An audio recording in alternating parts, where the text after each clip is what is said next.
ಬಯಲ್ಕೆ ಸುಲಭೋಪಾಯದಿಂದಿರಿಟ್ಟು ಬಾಹ್ಯ ಸ್ಥಳಕ್ಕೆ ಕುರುಹಾಗಿ ದಾಯದೋರಿ ಸಮಸ್ತ ಭಕ್ತನಿಕಾಯವನು ಪಾವನವ ಮಾಡಿದ ರಾಯ ಪೂರ್ವಾಚಾರ್ಯ ಸಂಗನ ಬಸವ ಶರಣಾರ್ಥಿ. ಇಷ್ಟು ಸಸ್ತ ಅಲ್ಲ ಅವ ಕೊಡುವ ಆನಂದ. ಅದು ಏನಿದ್ರು ಬಾಜಾರದೊಳಗೆ ಸಂಸಾರ ಸಿಗ್ಬೋದು, ಇದಕ್ಕೆ ಈಡು ಸಸ್ತಾಕಾದ್ರೆ ಇದು ಸಿಗೋದಲ್ಲ, ಕಠಿಣ ಕಠಿಣ ಅದು ಕಲ್ಲಲ್ಲಿ ಹಾಯ್ತಕ್ಕಂಥ, ಕಲ್ಲಿಗೆ ತಲೆ ಹಾಯ್ತಕ್ಕಂಥ, ಬೆಂಕಿಯಲ್ಲಿ ಮುಳುಗ್ತಕ್ಕಂತಹ, ಬೆಂಕಿಯಲ್ಲಿ ಹಾಯ್ತಕ್ಕಂತಹ, ಸಮುದ್ರದಲ್ಲಿ ಮುಳುಗಿ ಕೂಡ ಅದು ನನಗೆ ಕಾಲು ಒಳ್ಳ ಅಂತ ಅಂದ್ಕೊಳ್ತಕ್ಕಂಥ ಅಚಲವಾಗಿರ್ತಕ್ಕಂಥ ಶಕ್ತಿ ಬೇಕು. ಕುಳಿತಿದ್ದಾಳೆ ಮಹಾದೇವಿ. ಎಷ್ಟೊತ್ತಾಯ್ತೋ, ಇಡೀ ರಾತ್ರಿ ಮಳೆ ಸುರಿದದ, ಗುಡುಗು ಮಿಂಚಿನ ಆರ್ಭಟ ಆಗ್ಯದ. ಆಕೆ ಕುಂತ ಮಣ್ಣು ಕೂಡ ಕರಗ್ಯದ, ಅಲ್ಲಿ ಮಣ್ಣಿನ ಕುಪ್ಪೆನೂ ಇಲ್ಲ, ಆಕೆಯೂ ಇಲ್ಲ. ಆ ಕಡೆಯಿಂದ ಒಬ್ಬ ಗೌಡರ ಗಾಡಿ, ರಾತ್ರಿಯ ಮಳೆ ಆರ್ಭಟ ನೋಡಿ ಅಲ್ಲೇ ಪಕ್ಕದ ಊರಿನ ಒಬ್ಬ ಗೌಡರು ತಮ್ಮ ಎತ್ತಿನ ಬಂಡಿಯಲ್ಲಿ ಆ ಕಡೆಯಿಂದ ಬರ್ತಾ ಇದ್ದಾರೆ. ಬೆಳಗಾಯಿತು ಅಂತ ತಿಳ್ಕೊಂಡು ಇನ್ನೂ ಚುಮು ಚುಮು ನಸುಕದ ತನ್ನ ಆಳು ಸಿದ್ಧನೊಂದಿಗೆ ಬರ್ತಾ ಇದ್ದಾರೆ. ಗೌಡ್ರಂತೂ ಇನ್ನೂ ನಿದ್ದಿಗಣ್ಣಾಗೆ ಅದಾರ, ಯಾವುದೋ ಗುಡಿಯಲ್ಲಿ ವಸತಿ ಮಾಡಿ ಬರ್ತಾ ಇದ್ದಾರೆ ತಮ್ಮ ಊರಿಗೆ. ಕಾಡಿನ ದಾರಿ ಹಾಯ್ದು ಹೋಗಬೇಕು. ಸ್ವಲ್ಪ ದೂರ ಹೋಗೋದ್ರೊಳಗನೆ ಕಾಡಿನೊಳಗೆ ಪ್ರವೇಶ ಆಗಿತ್ತು. ಹೋಗೋದ್ರೊಳಗನೆ ಅವರ ಆಳು ಸಿದ್ಧ ಆರಾಮ ಹಾಡ್ಕೋತ ಎತ್ತಿಗೆ ಗಳ್ಳು ಅಂತ ಗೆಜ್ಜೆ ಕುಣಿಸ್ಕೋತ ಬರ್ತಿದ್ದ. ಪಟ್ನೆ ನೋಡ್ತಾನೆ, ಎತ್ತಿನ ಗಾಲಿ ಹತ್ರನೇ ಈ ಬೆಳ್ಳನೆ ಕಾಲು ಕಂಡು ಬಿದ್ದು, ಹೀಗೆ ಪದ್ಮಾಸನ ಹಾಕಿರ್ತಕ್ಕಂತಹ ಕಾಲು. ಅವ ಚಿಟ್ನೆ ಚೀರ್ತಾನೆ, ಗೌಡ್ರೆ ಗೌಡ್ರೆ. ಅವಾಗ ಗೌಡ್ರೆ ಎದ್ದು ಬಿಡ್ತಾರೆ. ಅವ ಹೇಳ್ತಾನ, ಗೌಡ್ರೆ ಯಾವುದೋ ಒಂದು ಹೆಣ್ಣು ಮಗಳ ಹೆಣ ಅದ, ಯಾರೋ ಹೊಡೆದು ಹಾಕಿದಂಗೆ ಅದ, ಹೆಣ ಅದ ಇದು ಅಂತ ಹೇಳಿದ ಗೌಡ್ರು ಕೆಳಗಿಳಿತಾರೆ. ಕೆಳಗಿಳಿದು ನೋಡ್ತಾರೆ, ಅತ್ಯಂತ ಪ್ರಖರವಾಗಿರ್ತಕ್ಕಂತಹ ಒಂದು ಪ್ರಜ್ವಲವಾದ ಕಾಂತಿ ಉಳ್ಳಂಥ ಒಬ್ಬ ಹೆಣ್ಣು ಮಗಳು. ಸೀರೆ ಸೆರಗು ಸುತ್ತಿದ್ದ ಹಂಗೆ ಅದ, ಪದ್ಮಾಸನಗಳು ಹಂಗೆ ಅದಾವ, ಮಣ್ಣಿಗೆ ಹರಿದು ಬಂದಾಳು. ಆಕೆಯ ಉದ್ದನೆಯ ಕೂದಲು ಅಲ್ಲಿ ಯಾಕೆ ನಿಂತಿತ್ತು, ಆ ಶರೀರ ಅಂದರೆ ಒಂದು ಮರಕ್ಕೆ ಕೂದಲು ಸುತ್ತಾಕಿತ್ತು. ಅಷ್ಟು ಉದ್ದನೆಯ ಕೂದಲು, ಮರಕ್ಕೆ ಕೂದಲು ಸುತ್ತಾಕಿ ಮರ ಅಡ್ಡಗಟ್ಟಿ ತಲೆ ನಿಂತಿತ್ತು. ಅದಕ್ಕಾಗಿ ಮಹಾದೇವಿಯಲ್ಲಿ ಅವರಿಗೆ ಸಿಕ್ಬಿಟ್ಟಳು. ಅವಾಗ ನೋಡ್ತಾರೆ ಗೌಡ್ರಲ್ಲಪ್ಪ, ಈಕೆ ಅವನು ಹೇಳ್ತಾನೆ ಯಾವುದೋ ಒಬ್ಬ ಭಿಕ್ಷುಕಿ ಇರಬೇಕು, ಜೋಳಿಗೆ ಅದ ಅಂದಾಗ ಜೋಳಿಗೆ ತೆಗೆದು ನೋಡ್ತಾರೆ. ಅದ್ರಾಗ ವಚನಗಳ ಕಟ್ಟುಗಳಿದ್ದು. ಅವ್ರು ಹೇಳಿದ್ರಿಕಿ ಸಾಮಾನ್ಯ ಭಿಕ್ಷುಕಿ ಅಲ್ಲಪ್ಪ, ಈ ಹೆಣ್ಣುಮಗಳು ಸಾಮಾನ್ಯ. ಆಕಿನ ಕಾಂತಿ ನೋಡು, ಎದೆಯಲ್ಲಿ ಮೇಲೆ ಲಿಂಗ ಅದ, ಕೊರಳಲ್ಲಿ ರುದ್ರಾಕ್ಷಿ ಅದ. ಆಕೆಯ ಜೀವನ ನೋಡಿದ್ರೆ ಆಕೆ ಒಬ್ಬ ಸಾಮಾನ್ಯ ಹೆಣ್ಣುಮಗಳಲ್ಲ, ಸಿದ್ಧ ತಗೋ ಗಾಡಿಯಲ್ಲಿ ಅಂತ ಹೇಳಿದ್ರು. ಗಾಡಿಯಲ್ಲಿ ತೊಗೊಂಡು ಹಾಕ್ಕೊಂಡು ಮನೆಗೆ ಒಯ್ದು ಎಷ್ಟೋ ತನಕ ಮಧ್ಯಾಹ್ನದವರೆಗೆ ಪಾದಕ್ಕೆ ಸ್ಪರ್ಶ ಮಾಡಿ ಮಾಡಿ ಬೆಂಕಿ ಕೊಟ್ಟರೂ ಕೂಡ ಆಕೆಗೆ ಪ್ರಜ್ಞೆ ಬರೋದಿಲ್ಲ, ಕಾಲು ಬಿಡೋದಿಲ್ಲ. ಭಾಳ ಕಷ್ಟಪಟ್ಟ ನಂತರ ಔಷಧೋಪಚಾರ, ನಾಟಿ ವೈದ್ಯರಿಂದೆಲ್ಲ ಕರೆಸಿ ಔಷಧೋಪಚಾರ ಎಲ್ಲ ಮಾಡಿಸಿದ ನಂತರ ಕಂಡು ಬಿಡ್ತಾಳೆ ಮಹಾದೇವಿ. ಅಕ್ಕ ನೋಡ್ತಾಳೆ, ಎಲ್ಲಿದ್ದೀನಿ, ಯಾರಿದ್ದೀರಿ ಅಂತೆಲ್ಲ ಕೇಳಿದಾಗ ಆಕೆಯ ಎಲ್ಲ ಹಿನ್ನೆಲೆ ಹೇಳಿದರು. ಆಗ ಆಕೆಗೆ ನೆನಪಾಗ್ತದೆ, ತಾನು ಪದ್ಮಾಸನ ಹಾಕಿ ಮಳೆಯಲ್ಲಿ ಕುಂತಿದ್ದೆ ಅನ್ನೋದು. ಒಂದು ಸಲ ನಗು ಬಂದುಬಿಡ್ತದೆ. ನಿನ್ನ ಆಟ ಬಲ್ಲವರಿಲ್ಲವಯ್ಯ. ನಾನು ಹೇಳಿದ್ದೆ ಏನಂತ, ಇನ್ನು ಹಸಿವೆ ಬೇಡ, ತೃಷೆ ಬೇಡ, ಯಾರು ಹಂಗೂ ಬೇಡ, ತಪ್ಪಲು ತರಿ ತಿಂದಾದರೂ ಇರ್ತೀನಿ ಅಂತ ತಿಳ್ಕೊಂಡು ನಾನು ನಿನಗೆ ಯಾವಾಗ ನಾನು ಸವಾಲಾಗಿ ಕುಂತನೋ ಆವಾಗ ನಿನ್ನ ಮಾತೃ ಹೃದಯ ನಿನ್ನದು ಎಷ್ಟದ, ನಿನ್ನ ಪ್ರೇಮ ಎಷ್ಟದ, ಆದರೆ ನೀ ತೋರಿಸ್ಕೊಳ್ಳಲ್ಲ, ತೋರಿಸ್ಕೊಳ್ಳೋದೇ ತೋರಿಸ್ತಿ. ಇವ್ರ ಮನೆಗೆ ತಂದು ಇಷ್ಟೊಂದು ಆರೈಕೆ ಮಾಡಿಸ್ತಕ್ಕಂಥ ಇಚ್ಛೆ ನಿನಗಿತ್ತು. ಅದಕ್ಕಾಗಿ ಅಷ್ಟು ಗುಡುಗು ಮಿಂಚಿನ ಮಳೆ ಸುರಿಸಿ ನನಗೆ ಹರಿದು ಬರುವಂತೆ ನೀನು ಮಾಡಿದ್ದೀಯಾ ಅಂತ ತಿಳ್ಕೊಳ್ತಾಳೆ. ಎಷ್ಟೊಂದು ಪ್ರೀತಿಯಿಂದ ಅವ್ರು ನೋಡ್ಕೊಳ್ತಾರೆ. ಆಕೆ ಬಂದರೆ ಭಾಗ್ಯನೇ ಮನೆಗೆ ಬಂದಂಗೆ ಅವ್ರಿಗೆ ಅನ್ನಿಸ್ತದೆ. ಅವ್ರ ಮನೆಯಲ್ಲಿಯೂ ಲಿಂಗಧಾರಿಗಳು, ರುದ್ರಾಕ್ಷಿಧಾರಿಗಳು ಪ್ರತಿದಿನ ಲಿಂಗ ಪೂಜೆ ಮಾಡ್ತಕ್ಕಂತಹ ಮನೆ. ಅದು ನೋಡಿದ ಕೂಡಲೇ ಆಕೆಗೆ ಅನ್ನಿಸ್ತದೆ, ಇನ್ನು ಮೇಲೆ ನಾನು ಬಹುಶಃ ಕಲ್ಯಾಣಕ್ಕೆ ಸಮೀಪ ಆಗ್ತಾ ಇದ್ದೀನಿ. ಎತ್ತು ನೋಡಿದ್ರೆ ತತ್ತ ವಿಭೂತಿಯುಳ್ಳ ಮುಖಗಳು ಕಾಣ್ತಾ ಇದ್ದಾವೆ, ಲಿಂಗ ಹಾಕಿರ್ತಕ್ಕಂಥ ಮುಖಗಳು ಕಾಣ್ತವೆ. ಅವರ ಮನೆಯಲ್ಲಿ ನೋಡಿದ್ರೆ ಅವ್ರು ಹೇಳ್ತಾರೆ, ಅಲ್ಲ ಸಿದ್ಧ ಬಂದು ಹೇಳ್ತಾನೆ, ಅಲ್ಲ ತಾಯಿ, ಒಂದು ವೇಳೆ ನಾವು ಬರೋದಿದ್ದರೆ ನಿಮಗೆ ನಾಯಿ ನರಿ ಯಾವುದೋ ಕಾಡು ಮೃಗಗಳು ಎಳ್ಕೊಂಡು ಹೋಗ್ತಿದ್ವು ಅಂತ ಹೇಳ್ತಾರೆ. ಅವಾಗ ಆಕೆ ಹೇಳ್ತಾಳೆ ಮಹಾದೇವಿ, ತಾಯಿ ಸಿದ್ಧ, ಈ ಕಾಡು ನಾಯಿ ನರಿ ದೇವನೊಲಿಯದ ಮೇಲೆ ಯಾವ್ದು ಎಳ್ಕೊಂಡು ಹೋಯ್ದಿರೇನಪ್ಪ ಇದಕ್ಕೆ, ತಾಯಿ ನಿಮ್ಮ ಭಾಷೆನೇ ಅರ್ಥ ಆಗಲ್ಲ ನಮಗೆ ಅಂತಾನೆ. ಅವನು ಒಲಿಬೇಕು, ದೇವ್ರು ಒಲಿಬೇಕಂದ್ರೆ ನೈವೇದ್ಯ ಮಾಡೋದು, ಪೂಜೆ ಮಾಡೋದು, ಗಂಟೆ ಹೊಡೆಯೋದು, ದೇವ್ರು ಒಲದನಂತ ದರ್ಶನ ಮಾಡಿ ಬರೋದದು. ಆದ್ರೆ ನೀವು ಹಿಂಗೆ ಜೀವನನೇ ಅವನಿಗೆ ಕೊಟ್ಟು ಬರ್ತಾ ಇದ್ದೀರಲ್ಲ ಅಂತಕ್ಕಂಥದ್ದು ಪಾಪ ಅವನಿಗೇನು ಗೊತ್ತಾಗಬೇಕು.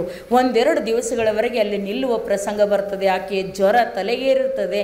ಅಂಥ ಜ್ವರ ಇಳಿಯುವವರೆಗೆ ನೀನು ಹೋಗಬಾರ್ದು ಅನ್ನುವ ಮಾತು ಗೌಡ್ರು ಭಾಳ ಪ್ರೀತಿಯಿಂದ ಕಳಕಳಿಯಿಂದ ಮನೆ ಮಗಳಂಗ ಆಕೆಯ ಪೂರ್ವದ ಇತಿಹಾಸ ಯಾವುದೂ ಕೇಳದೇ ಇರತಕ್ಕಂಥ ಒಂದು ದೊಡ್ಡ ಮನಸ್ಸು ಮಾಡಿ ಆಕೆಯ ಜೊತೆಗೆ ಅವರು ಕಾಲ ಕಳೀತಾರೆ. ಆಕೆಯ ಪೂಜೆ, ಆಕೆಯ ಕಾಂತಿ, ಆಕೆ ಇರ್ತಕ್ಕಂಥ ರೀತಿ ಒಂದು, ಯಾಕಂದರೆ ತಂಪು ಗಾಳಿ ಬೀಸಿದ್ರೆ ವಾತಾವರಣನೇ ಬೇರೆ ಇರ್ತದೆ.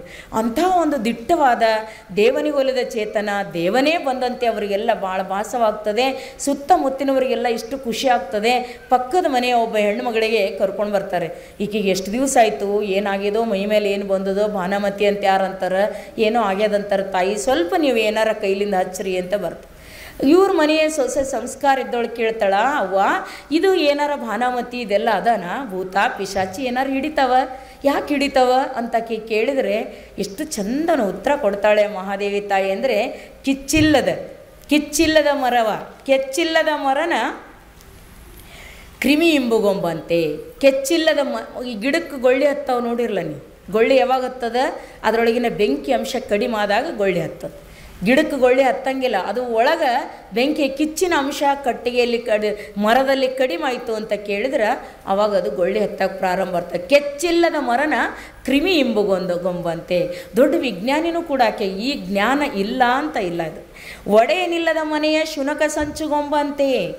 ಒಡೆಯರಿಲ್ಲದೆ ಇರ್ತಕ್ಕ, ನೀವು ಮನೆ ತೆರೆದಿಟ್ಟು ಬರ್ರಿ, ಏನಾಯ್ತದ, ನಾಯಿ ಹೋಗ್ಬಿಡ್ತದೆ ಅಡುಗೆ ಮನೆಗಾರ ಮೊದಲು, ಹೌದಿಲ್ಲ, ಅಡುಗೆ ಮನೆ ಇದ್ದಂಗಿರಲ್ಲ ಅದು. ಮತ್ತು ಶುನಕ ಇಂಬುಗೊಂಬಂತೆ. ನೃಪತಿ ಇಲ್ಲದ ಮನೆಯ ಮನೆಯರಿಂಬುಗೊಂಬಂತೆ. ನಿಮ್ಮ ನೆನಹಿಲ್ಲದ ಶರೀರವ ಭೂತ ಪ್ರೇತ ಪಿಶಾಚಿಗಳೆಂಬುಗೊಂಬವಯ್ಯ ಚನ್ನಮಲ್ಲಿಕಾರ್ಜುನ. ಯಾವ ಶರೀರದಲ್ಲಿ ನೆನಹೇ ಇಲ್ಲ, ದೇವನ ಪ್ರಜ್ಞೆಯೇ ಇಲ್ಲ, ಎಲ್ಲಿ ಮಂತ್ರನೇ ಇಲ್ಲ, ಎಲ್ಲಿ ಪೂಜೆ ಪ್ರಾರ್ಥನೆ ಅಂತಕ್ಕಂಥದ್ದೇ ಇಲ್ಲ, ಕೃತಜ್ಞತಾ ಭಾವನೇ ಇಲ್ಲ, ಆ ಶರೀರಕ್ಕೆ ಏನು ಹೋಗ್ತಾವ, ಭೂತ ಪ್ರೇತ ಪಿಶಾಚಿ. ಈ ಭಾನುಮತಿ ಆಗಲಿ ಮತ್ಯಾವುದೇ ಆಗಲಿ ಇದು ಮತ್ತೇನಲ್ಲ, ಮನಸ್ಸಿನ ಆಟನೇ ಅದಾವು. ಭೂತ ಅಂದ್ರೆ ಮತ್ತೇನಲ್ಲ, ಭೂತ ಪ್ರೇತ ಪಿಶಾಚಿಗಳು ಅಡರುವವು ಅಂತ ಕೇಳಿದ್ರೆ ಮನಸ್ಸೇ ಭೂತಿನಂಗೆ ಆಗಿಬಿಡ್ತದೆ.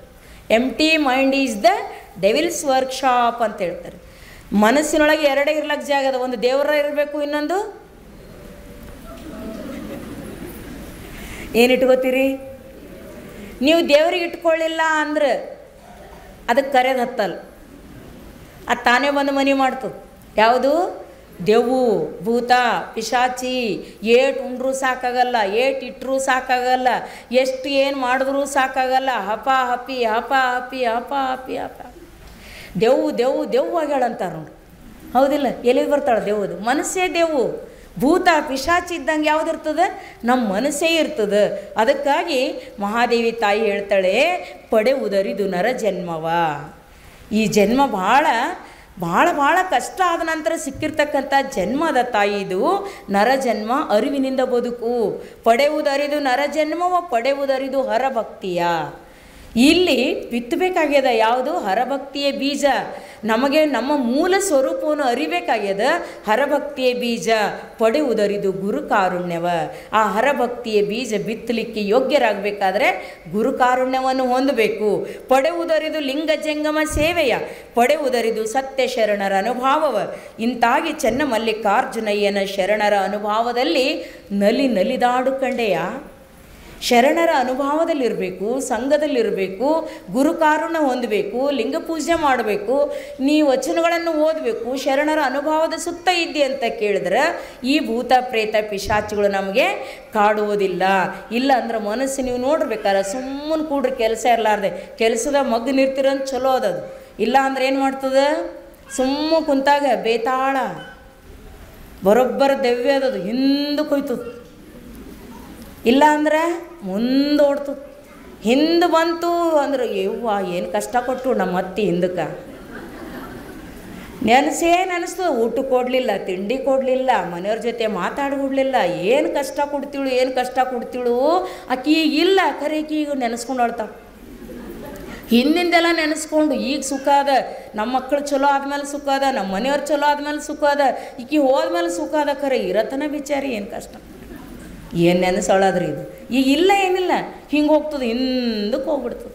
ಇಲ್ಲಾಂದ್ರೆ ಮುಂದೆ ಓಡ್ತದೆ ಒಂದೇ ಸಮನೆ. ಯಾವಾಗ ಮೊಮ್ಮಕ್ಕಳ್ತನ ಅವಾಗ ಓಡ್ತದೆ. ಈಗೆಲ್ಲ ನಮ್ಮ ಮನೆಯವ್ರು ಇಟ್ಟು ಜೀವ ಮಾಡ್ತಾರೆ, ನಮ್ಮ ಮಕ್ಕಳು ಸೆರೆಗೆ ಹಿಡ್ಕೊಂಡೇ ಓಡಾಡ್ತಾವೆ. ಇದ್ರ ಮದುವೆ ಆದಮೇಲೆ ಎಂಥಕ್ಕಿ ಬರ್ತಾಳೋ ಏನಿಲ್ಲೋ, ಎಲ್ಲಿ ತೊಗೊಂಡೋಯ್ತಾಳೋ ಏನಿಲ್ಲೋ, ನನ್ನ ಮಕ್ಕಳಿರಲ್ದೆ ನಾ ಹೆಂಗಿರಬೇಕು ಅದು ನೆನೆಸೋಳಕ್ಕೆ ಶುರು ಮಾಡ್ತದೆ. ಇದು ಭೂತದ ಮತ್ತೇನಲ್ಲ. ಆಗರ ಅಳತದೆ, ಒಟ್ಟಿನಾಗ ಅಳತದ. ನಿಮ್ಗೆ ಅಳ ಭಾವನೆ ತರ್ಲತ್ತದ, ದುಃಖ ನೆನೆಸ್ಲತ್ತಂದ್ರೆ ಏನು ಅನ್ಕೋಬೇಕು? ಯಾರು ಬಂದಾರ ಒಳಗೆ? ಗ್ಯಾರಂಟಿ ಅದು ಬಂದದಂತೆ ತಿಳ್ಕೊಬೇಕು. ಅದ್ರ ಸ್ವಭಾವ ಏನದ ದೇವಿನಂದ್ರೆ ಅದು ಇದ್ದಲ್ಲಿರುಗುಡಲ್ಲ. ಹಂಗಂತಾರಲ್ಲ, ನಿಂತಲ್ಲಿ ನಿಂದ್ರಗೂಡಲ್ಲ ಅಂತ ನೋಡಿ ದೇವ್ ಹಿಡಿದ್ರಿ. ನಿಂತಲ್ಲಿ ನಿಂದ್ರಲ್ಲ ಅದು. ಮನಸ್ಸು ಕೂಡ ಹಂಗೆ, ನಮಗೆ ಇದ್ದಲ್ಲಿರುಗುಡಲ್ಲ.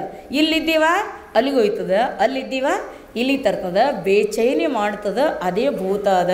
ಅದಕ್ಕೆ ಹೇಳ್ತಾಳೆ ಇಲ್ಲಿ ಅರಿಯುವುದು ನರಜನ್ಮವನ್ನು ಅರಿತುಕೊಂಡು ಭಕ್ತಿಯನ್ನು ಮಾಡಬೇಕು. ಭಕ್ತಿಯನ್ನು ಮಾಡಿದರೆ ಮಾತ್ರ ನಿನ್ನ ಜೀವನದಲ್ಲಿ ನೀನು ಸುಖ ಪಡೀಲಿಕ್ಕೆ ಸಾಧ್ಯ ಅದ. ಇಲ್ಲದಿದ್ದರೆ ಜೀವನದಲ್ಲಿ ಎಂದೆಂದೂ ಕೂಡ ಭೂತ ಪಿಶಾಚಿ ಅಡರ್ತವೆ. ಮನವೇ ಭೂತವಾಗಿ, ಮನವೇ ಬೇತಾಳವಾಗಿ, ಮನವೇ ಪಿಶಾಚಿಯಾಗಿ ಕಾಡ್ತದೆ. ಈ ಮನವನ್ನು ಹಿಡಿದು ನಿಲ್ಲಿಸುವ ಸಾಧನ ಒಂದೇ ಅದ, ಅದು ಮಂತ್ರ ಅದ. ಅದಕ್ಕಾಗಿ ಮಂತ್ರ ಯಾರ ಜೀವನದಲ್ಲಿ ಇರ್ತದೆ ಅವರಿಗೆ ಭೂತ ಪಿಶಾಚಿಗಳು ಅಡರ್ತಕ್ಕಂತಹ ಪ್ರಶ್ನೆ ಇಲ್ಲ. ಮಂತ್ರವನ್ನು ಅಳವಡಿಸ್ಕೊಳ್ಬೇಕು, ಲಿಂಗವನ್ನು ಧರಿಸ್ಕೊಳ್ಬೇಕು, ಪ್ರತಿದಿನವೂ ಕೂಡ ವಿಭೂತಿ ಧಾರಣೆ ಮಾಡಬೇಕು. ಅವ್ರಿಗೇನು ಹೇಳಬೇಕು ಅದೆಲ್ಲವನ್ನು ಕೂಡ ಮಹಾದೇವಿ ನೋಡ್ರಿ ಆಕೆಗೆ, ಯಾಕಂದ್ರೆ ಆಕೆ ಬಸವಣ್ಣನ ಕರುಣೆಯ ಕಂದ. ಆಕೆಯಲ್ಲಿ ಎಷ್ಟೇ ಬ್ಯಾಡ್ ಅಂದರೂ ಕೂಡ ಇನ್ನೊಬ್ಬರ ಕಷ್ಟವನ್ನು ಕಂಡು ತಿದ್ದುತಕ್ಕಂತಹ, ಅವರ ಕಷ್ಟ ದೂರ ಮಾಡ್ತಕ್ಕಂತಹ ಕಳಕಳಿ, ಜೊತೆಗೆ ಒಂದು ಪ್ರಜ್ಞೆ. ಯಾವಾಗಲೂ ಅರಮನೆಯಲ್ಲಿದ್ದಾಗಲೂ ಕೂಡ ಅರಮನೆಯ ಗಾರ್ಡನ್ ಹುಲ್ಲು ಕಿತ್ತಾ ಇದ್ದಳು. ಯಾಕಂದ್ರೆ ಅವರ ಅರಮನೆಯ ಅನ್ನ ಪುಕ್ಕಟೆ ಉಣಬಾರದು ಅಂತ. ಇಲ್ಲಿ ನೋಡಿದ್ರೆ ಇವ್ರ ಮನೆಯ ಅನ್ನ ಉಂಡು ಅವರಿಗೂ ಕೂಡ 4 ಉಪದೇಶದ ಮಾತುಗಳನ್ನು ಹೇಳ್ತಾ ನಿಂತಿದ್ದಾಳೆ. ಅವರಂತಾರೆ, ತಾಯಿ ಎಲ್ಲಿ ಹೋಗಬೇಡ್ರಿ, ನೀವು ಇಲ್ಲೇ ಇರ್ರಿ ಮೇಲೆ ಅಂತಾರೆ. ಇಲ್ಲೇ ಇರ್ರಿ, ನೀವಿದ್ರೆ ನಮಗೆ ಭಾಳ ಚಂದ ಅನ್ನಿಸ್ತದೆ. ಅದಕ್ಕಾಗಿ ನೀವಿನ ಮೇಲೆ ಇಲ್ಲೇ ಇರಬೇಕು ಅಂತಕ್ಕಂತಹ ಅಪೇಕ್ಷೆ ವ್ಯಕ್ತ ಮಾಡ್ತಾಳೆ. ಅಷ್ಟರಲ್ಲಿ ಇನ್ನೊಬ್ಬ ಹೆಣ್ಣುಮಗಳು ಬರ್ತಾಳೆ. ಆಕೆ ಅಂತೇಳಿ ಇಬ್ಬರು ಗಂಡ ಹೆಂಡತಿ ಜಗಳ ಆಡ್ಕೊಂಡೇ ಬರ್ತಾರೆ. ಜಗಳ ಆಡ್ಕೋತೆ ಬರಾಗ ಹೆಂಡತಿ, ಯಾಕೆ ಜಗಳ ಏನು? ಮಹಾದೇವಿ ಮುಂದೆನೆ. ಹೌದು, ಎಲ್ಲೇ ಹೋಗಿ ನಿಂತರೂ ಕೂಡ ಅವು ನಿಂತು ಬಿಡಂಗಿಲ್ಲ. ನೀವಿಲ್ಲ ಅಂದರೂ ನಿಮ್ಮ ಜೊತೆಗೆ ಅವು ಇರ್ತವೇನೆ. ಮಹಾದೇವಿ ಅವಾಗ ಮನೆಗೆ ಹೋಗಿ ನಿಂತಳು. ಗಂಡ ಹೆಂಡ್ತಿನೂ ಪಕ್ಕದ ಮನೆಯವ್ರು ಜಗಳ ಆಡ್ಕೊತ ಬಂದರು. ಗೌಡ್ರು ಅಂದರು, ಇವ್ರಿಗೆ ಸ್ವಲ್ಪ ಬುದ್ಧಿ ಹೇಳುವ ತಾಯಿ, ನಿನ್ನ ವಾಣಿಯಿಂದರ ಇವರು ಆನಂದವಾಗಿರಲಿ ಅಂತ ಕೇಳಿದ್ರೆ ಗಂಡು ಹೇಳ್ತಿದ್ದೆ, ನೋಡ್ರಿ ತಾಯಿ, ನಾ ಗಂಡಿದ್ದೆ, ನನ್ನ ಮಾತಿಗೆ ಕೇಳಬೇಕಿಲ್ಲ, ನನ್ನ ಮಾತಿಗೆ ಕೇಳಬೇಕಿಲ್ಲ, ನನ್ನ ಮಾತು ಕೇಳಲಾರ್ದೇನೆ ತನ್ನ ಮನಸ್ಸಿಗೆ ಒಂದಾಗ ಮಾಡ್ತಾಳೆ ಅಂತ ಅವ ಹೇಳ. ಆವಾಗ ಮಹಾದೇವಿ ವಿಚಾರ ಮಾಡ್ತಾಳೆ, ಎಷ್ಟು ಚಂದ ಹೇಳ್ತಾಳೆ ಅವ್ರಿಗಂದರೆ, ಗಂಡ ಮನೆಗೆ ಒಡೆಯನಲ್ಲವಯ್ಯ, ಗಂಡ ಮನೆಗೆ ಒಡೆಯನಲ್ಲ, ಹೆಂಡತಿ ಮನೆಗೆ ಒಡತಿಯೇ ಅಲ್ಲಲ್ಲ, ನೀವಿಬ್ಬರು ಒಡೆಯರಲ್ಲ ಅಂತ ಹೇಳ್ತಾಳೆ. ಯಾರದರ ಒಡೆಯ? ಮನೆಯೊಳಗೆ ಮನೆಯೊಡೆಯ ಯಾರು? ದೇವ್ರದನ. ಗಂಡ ಮನೆಗೆ ಒಡೆಯನಲ್ಲ, ಹೆಂಡತಿ ಮನೆಗೆ ಒಡತಿಯೇ ಅಲ್ಲಲ್ಲ ನೋಡಯ್ಯ. ಗಂಡ ಹೆಂಡಿರ ಸಂಬಂಧವಿಲ್ಲವಯ್ಯ.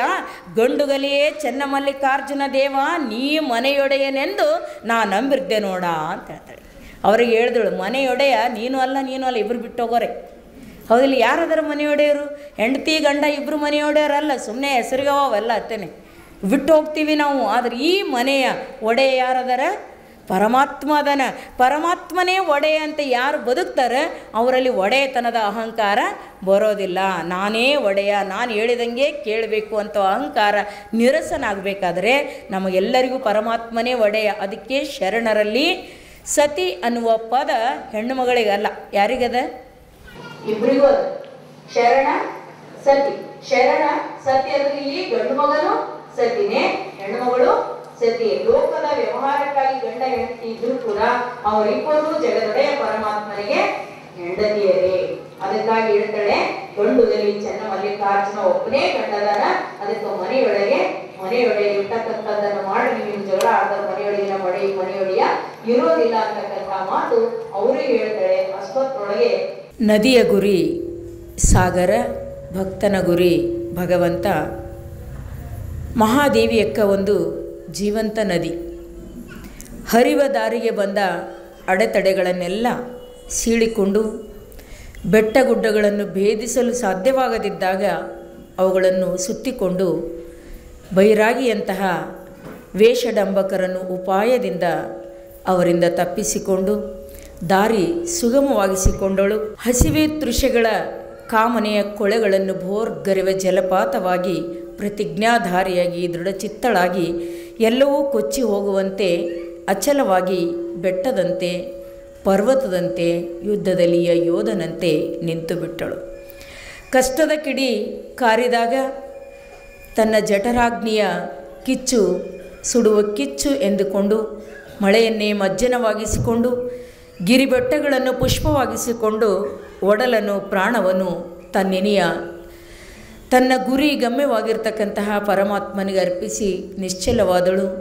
ಸೋಲದ ಶರಣೆಯಾಗಿ ದಣಿವಿಲ್ಲದ ಧೀರಳಾಗಿ ಕಷ್ಟಕ್ಕೆ ಬೆಟ್ಟವಾಗಿ ಹೋರಾಟಕ್ಕೆ ಯೋಧಳಾಗಿ ನಿಷ್ಠಾವಂತ ಭಕ್ತೆಯಾಗಿ ಅವಳನ್ನು ಕರುಣೆಯಿಂದ ಇಂತಹ ಒಂದು ದಿಟ್ಟವಾದ ನಡೆದ ಅವಳನ್ನು ಅತ್ಯಂತ ಕರುಣೆಯಿಂದ ತಾಯಿ ಮಗುವನ್ನು ಎತ್ತಿಕೊಂಡಂತೆ ಚನ್ನಮಲ್ಲಿಕಾರ್ಜುನ ಎತ್ತಿಕೊಂಡನೇನೋ ಎನ್ನುವ ಹಾಗೆ ಗೌಡರ ಮನೆಗೆ ಒಯ್ದು ಆಕೆಯ ಆರೈಕೆ ಮಾಡಿಸಿ ಮಣ್ಣಿನಲ್ಲಿ ಮಣ್ಣಾಗಿ ನೀರಿನಲ್ಲಿ ನೀರಾಗಿ ಹರಿದು ಅಪ್ರಜ್ಞಾ ಸ್ಥಿತಿಯಲ್ಲಿರ್ತಕ್ಕಂಥ ಆಕೆಯನ್ನು ಗೌಡರೊಬ್ಬರು ದಾರಿಯಲ್ಲಿ ಬರ್ತಕ್ಕಂಥ ಗೌಡರೊಬ್ಬರು ತಮ್ಮ ಮನೆಗೆ ಕರೆದುಕೊಂಡು ಹೋಗಿ ಉಪಚರಿಸಿ ಆಕೆಯನ್ನು ಅತ್ಯಂತ ಮಗುವಿನಂತೆ ಮನೆಯ ಮಗಳಂತೆ ಪ್ರೀತಿಯಿಂದ ನೋಡಿಕೊಂಡರು. ಆ ಒಂದು ಕಾರಣಕ್ಕಾಗಿ ಅಲ್ಲಿ ಒಂದೆರಡು ದಿವಸ ಆಕೆ ಉಳಿಬೇಕಾಯಿತು. ಆರೋಗ್ಯ ದೃಷ್ಟಿಯಿಂದಲೂ ಕೂಡ ಉಳಿಬೇಕಾಯಿತು. ಪ್ರತಿ ದಿವಸವೂ ದೇವನೆನಹು, ಲಿಂಗ ಪೂಜೆ, ಗುರುಲಿಂಗ ಜಂಗಮರ ಸೇವೆ ಇದ್ದ ಮನೆಯೇ ಶಿವನ ತಾಣ, ಅದನ್ನು ಮರೆಯದೇ ಮಾಡಿ ಎನ್ನುವ ಉಪದೇಶವನ್ನು ಕೂಡ ಆ ಮನೆಯವರಿಗೆ ಮಾಡ್ತಾ ಅಕ್ಕಪಕ್ಕದವರಿಗೆಲ್ಲವೂ ಕೂಡ ಸಲ್ಲಿಸಿ ಇನ್ನೇನು ಹೋಗಬೇಕು ಅಂತಕ್ಕಂತಹ ಭಾವ ತಾಳಿದಾಗ ಆಕೆಗೊಂದು ಹೊಸ ಬಟ್ಟೆ ಸೀರೆ ಕೊಡಲಿಕ್ಕೆ ಗೌಡರ ಮನೆಯ ಅತ್ತೆ ಸೊಸೆಯಂದರೆಲ್ಲರೂ ಕೂಡಿ ಬಂದಾಗ ಒಂದು ಮಾತನ್ನು ಹೇಳ್ತಾಳೆ. ನಾನು ಬೇಡ ಅಂತ ಬಟ್ಟೆಯನ್ನೇ ಬಿಚ್ಚಿ ಬಂದಾಗ ನನ್ನ ದೇವ ಚನ್ನಮಲ್ಲಿಕಾರ್ಜುನ ಅತ್ಯಂತ ಪ್ರೀತಿಯಿಂದ ಕೊಟ್ಟ ಸೀರೆ ಇದು. ಅದಕ್ಕಾಗಿ ಇದನ್ನು ಇನ್ನೂ ಬಿಡಲಿಕ್ಕೆ ಯೋಗ್ಯವಾಗಿಲ್ಲ. ಅದಕ್ಕೆ ಮತ್ತೊಂದು ಭಾರವಾಗಿರ್ತಕ್ಕಂಥದ್ದು ನಡೆಯುವ ದಾರಿಯಲ್ಲಿ ನನಗೆ ಭಾರವಾಗ್ತಕ್ಕಂಥ ಇನ್ನೊಂದು ಸೀರೆ ಬೇಡ, ಇದೊಂದು ಇದೆ ಅಂತಕ್ಕಂಥದ್ದು ನಯವಾಗಿ ಅಲ್ಲಿಂದ ತಿರಸ್ಕರಿಸ್ತಾಳೆ. ಅಲ್ಲಿಯೇ ಕುಳಿತ ಅವತ್ತಿನ ದಿವಸ ಇನ್ನೇನು ನಾಳೆ ಹೋಗೋದು ನಿರ್ಧಾರ ಆಗಿದೆ ಆ ಮನೆ ಬಿಟ್ಟು ಅಂದಾಗ ಗೌಡರು ಊರು ಜನರಿಗೆಲ್ಲ ಕರೆಸ್ತಾರೆ. ಊರವರಿಗೆಲ್ಲ ಕರೆಯಿಸಿ ಕೊನೆಯದಾಗಿ ಆಕೆಯಿಂದ ಒಂದು ಅನುಭವಗೋಷ್ಠಿ ನಡೆಸಬೇಕು ಅಂತ ಕರೀತಾರೆ. ಮುಂದೆ ಅಂದ ಚೆಂದವಾಗಿ ಅಲಂಕರಿಸಿಕೊಂಡಿರ್ತಕ್ಕಂತಹ ಯುವತಿಯರನ್ನು ಎಲ್ಲರನ್ನು ನೋಡಿ ಕಾರ್ಯಕ್ರಮ ಪ್ರಾರಂಭ ಆಗ್ತದೆ. ಅನುಭವದ ನುಡಿ ಹೇಳಬೇಕು ಅಂತ ಕೇಳಿದರೆ ಬಹಳ ಜೀವನೋಪಯೋಗಿ ಆಗಿರ್ತಕ್ಕಂತಹ ವಚನವನ್ನು ಕೊನೆಯದಾಗಿ ಆ ಮನೆಯ ಋಣಕ್ಕಾಗಿ ಮಾತನ್ನು ಹೇಳ್ತಾ ಇದ್ದಾಳೆ ಮಹಾದೇವಿ ತಾಯಿ.